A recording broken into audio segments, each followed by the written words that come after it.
বর্তমান প্রেক্ষাপট ও ভয়াবহতা। বাংলাদেশে প্রচলিত আইনে জুয়া নিষিদ্ধ হওয়া সত্ত্বেও প্রযুক্তি ও ইন্টারনেটের সহজলভ্যতাকে কাজে লাগিয়ে অনলাইন জুয়া গ্রাম থেকে শহর সর্বত্র ছড়িয়ে পড়েছে। ব্যবহারকারীর সংখ্যা। বিভিন্ন পরিসংখ্যান অনুযায়ী দেশে বর্তমানে প্রায় ৫০ লাখ মানুষ নিয়মিত অনলাইন জুয়ায় লিপ্ত। ধারণা করা হচ্ছে ২০২৭ সালের মধ্যে এই সংখ্যা ২ কোটি ছাড়িয়ে যেতে পারে।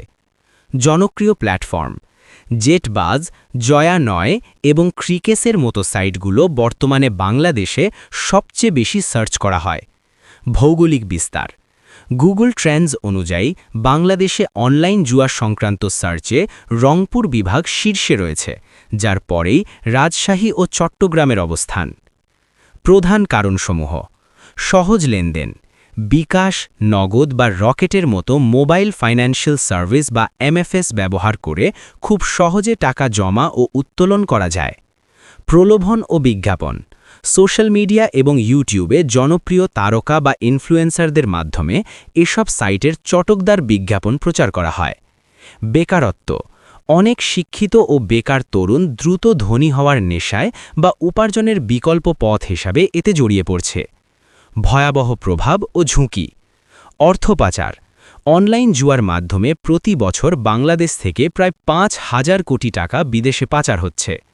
মানসিক স্বাস্থ্য। এটি মাদকের মতোই তীব্র আসক্তি তৈরি করে।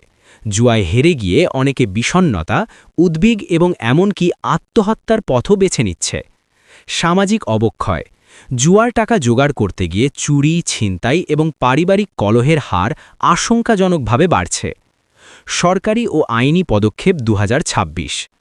সরকার এই মহামারী রুখতে সম্প্রতি বেশ কিছু কঠোর পদক্ষেপ নিয়েছে। নতুন আইন। অনলাইন জুয়া বন্ধে সরকার নতুন অধ্যাদেশ জারি করেছে, যেখানে সর্বোচ্চ ৫ বছরের জেল অথবা ১০ লাখ টাকা জরিমানা বা উভয় দণ্ডের বিধান রাখা হয়েছে। Site block. বিটিআরসি নিয়মিত কয়েক হাজার জুয়ার সাইট ও অ্যাপ ব্লক করছে, তবে ভিপিএন ব্যবহার করে এগুলো পুনরায় চালুর চেষ্টা করা হয়। এমএফএস নজরদারি। বাংলাদেশ ব্যাংক এমএফএস, বিকাশ, নগদ ইত্যাদি প্রতিষ্ঠানগুলোকে জুয়া সংক্রান্ত সন্দেহজনক লেনদেন শনাক্ত করতে এআই ভিত্তিক মনিটরিং ব্যবস্থা চালুর নির্দেশ দিয়েছে।